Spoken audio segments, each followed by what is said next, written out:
इस समय जितने भी वर्तमान में जो हो भी चुके, जितना मैंने पढ़ा है, मुझे किसी गुरु में हो सकता है उनके चेहरे पर बड़ी चमक हो। देखिए, चेहरे पर चमक तो किसी के भी हो सकती है। आपके पास पैसा है और तो आप अपना बढ़िया ध्यान रखिए, आपका चेहरा चमकेगा। और फिर ये सारे गुरु तो सब किसी ना किसी बड़े आदमी के संरक्षण में हैं, तो सब कुछ अच्छा से अच्छा हो रहा होगा इनका। जब उम्र बढ़ेगी तो जो सरल है, सहज और प्राकृतिक है, उम्र बढ़ने के साथ तो चेहरे पर, शरीर पर बुढ़ापे के चिन्ह आएंगी। ये प्राकृतिक और सहज है।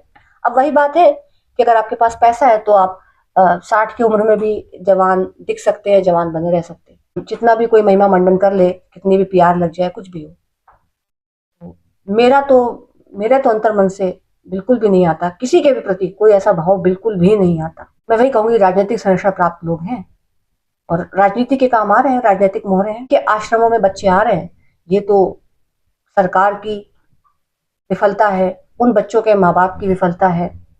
जिस परिवार से वो बच्चे आ रहे हैं, उनके माँ बाप का पता है, यदि नहीं पता है, अनाथ है, तो ये समाज की विफलता है और सरकार की विफलता है। जनसंख्या नियंत्रण नहीं करना, जागरूकता का अभाव है, ये तो उसका परिणाम है। लेटेस्ट जो एपस्टीन कांड आया ना, मैं मुसलमानों को फेवर करती हूँ। मैं तो खुद ही सुन रही हूँ, बचपन से मुसलमान बहुत कट्टर होते हैं, बहुत कट्टर होते हैं, मालूम भी है कट्टर होते हैं।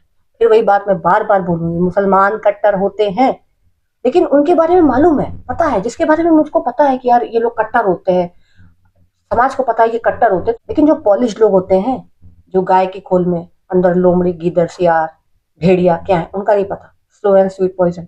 और दुनिया में क्या सारे मुसलमान कट्टर है? आप देश की नीति देख लीजिए, अपने देश की इस समय सरकार की नीति देख लीजिए।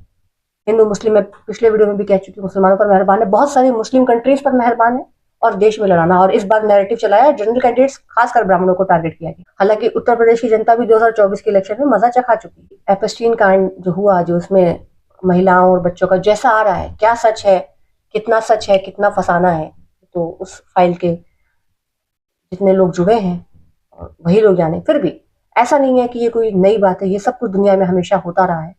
और बॉलीवुड में तो एक मूवीज पर बन चुकी है, पेज 3। बिल्कुल झूठ तो नहीं है, बिना आग लगे तो धुआं नहीं उठा है। वो कट्टरता नहीं है, वो कट्टरता नहीं है। फिर बात आ गई सापेक्षता वाली, लोग अपने फायदे के हिसाब से चुन रहे हैं। लेकिन ये जितने धर्म गुरु हैं, मैं क्यों बोल रही हूँ, बार बार बोल रही हूँ कि ये सब राजनीतिक मोहरे हैं और सोशल मीडिया का बिजनेस भी बढ़ा रहे हैं। देखिए, सोशल मीडिया का बिजनेस भी इसी से चल रहा है। सोशल मीडिया पर आप एक बार वायरल हो गए, या वायरल करवाया गया, जानबूझकर आपको ट्रेंड कराया गया, या आप ट्रेंड हो गए। वैसे ज्यादातर आप मान के चलिए कि ट्रेंड करवाया जाता है, वायरल करवाया जाता है। जो पहले से ही बहुत फेमस हैं, बहुत चर्चित हैं, वो आते हैं तो फिर ऑलरेडी अपने आप ट्रेंड हो जाएंगे, वायरल हो जाएंगे, और उनसे जुड़कर लोग हो जाएंगे, या उनका हाथ जिस पर पड़ जाएगा तो वो लोग भी ट्रेंड हो जाएंगे, वायरल हो जाएंगे। तो ये सब तो धंधा है, मैं पहले भी बोल चुकी हूँ भैया। आप वही बात है कि कनपट्टी पर बंदूक रख दो तो अलग बात है। बाकी मुझे तो ये सब कोई गुरु लगते नहीं, गुरु घंटाल लगते हैं, धर्म के बिचौलिए मुझे वही लगते हैं। राजनीतिक लोग हैं ये बुद्धिमान होते हैं बहुत, वो चाहे 5वीं पास हो, 5वीं फेल हो, चाहे जैसे सभी लोग, लेकिन नेता लोग खासकर, क्योंकि बिना उसके काम ही नहीं चलेगा। घर भी बैठे हैं तो 24 घंटे 365 दिन दिमाग में चल रहा है, अब क्या करें, अब क्या करें, अब क्या करें, अब किसको निशाने पे लें, अब किसको टारगेट करें, अब किसको अपनी बातों के जाल में, अब कौन सी बातों की जलेबी छाने। देश का मीडिया ऐसा है, मैं तो साल हो गए 2020 से, मैं अब सुनती नहीं न्यूज। इसको अपना दिमाग और खराब करना है, वैसे ही इतना खराब है, और अपने रहता फैलाओ दिमाग का।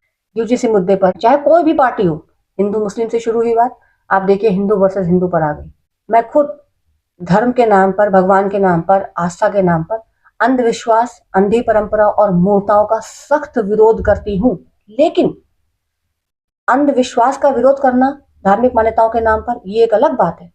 और जिस धर्म, धार्मिक आस्थाओं, मान्यताओं, भगवान के नाम का प्रयोग कर करके आपने सत्ता पाई, आपने कुर्सी पाई, आपने गद्दी पाई, उसका ही सार्वजनिक तौर पर मखौल उड़ाना, मजाक उड़ाना हर तरह से, ये एक अलग बात है। दोनों बातों में जमीन आसमान का अंतर है। मैं किसी की धार्मिक आस्था को ठेस नहीं पहुंचाना चाहती, मगर जो राजनीतिक लोग हैं वो तो वही कर रहे हैं, और जब इनका काम निकल जाएगा तो ये बुद्ध का भी मजाक उड़ा देंगे। और फिर आज आपको अच्छा लग रहा है, फिर ये दलित, पिछड़े, अति पिछड़े भी आपस में लड़वा दिए जाएंगे। 80% जनता अगर एकजुट हो जाए, मैं तो कहती हूँ 80 में 60% जनता भी एकजुट हो जाए, तो ये जो 20% लोगों की साठगांठ है, सब एक्सपोज हो जाएगी। और मैं बार बार कह रही हूँ पहले दिन से, हमारे देश में लंबे समय से धर्म, राजनीति, कला और मनोरंजन जगत, बिजनेस, ये सब एकदम आपस में गुथ गए हैं। राजनीति बिल्कुल भी एसोसिएट नहीं होना चाहिए, राजनीति इन सबसे बिल्कुल अलग होनी चाहिए। एक वीडियो में मैंने कहा था, राजनीति मतलब राज्य की नीति, देश हित में, जनहित में काम करना। और फिर से मैं दोहरा दूं, ये जो भी, चाहे बड़े से बड़े लोगों को, चाहे सामान्य, जो कुछ भी पैसा बांटा जा रहा है, कोई भी नेता, कोई भी पार्टी अपने बाप दादा पुरखों के यहाँ से ये पैसा नहीं लाई है, पैसा जनता का ही है।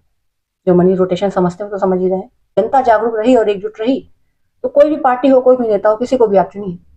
आप, हम सब मिलकर जनता इनको विवश कर देंगे मैक्सिमम ट्रांसपेरेंसी के साथ काम करने के लिए, राष्ट्र हित में, जनहित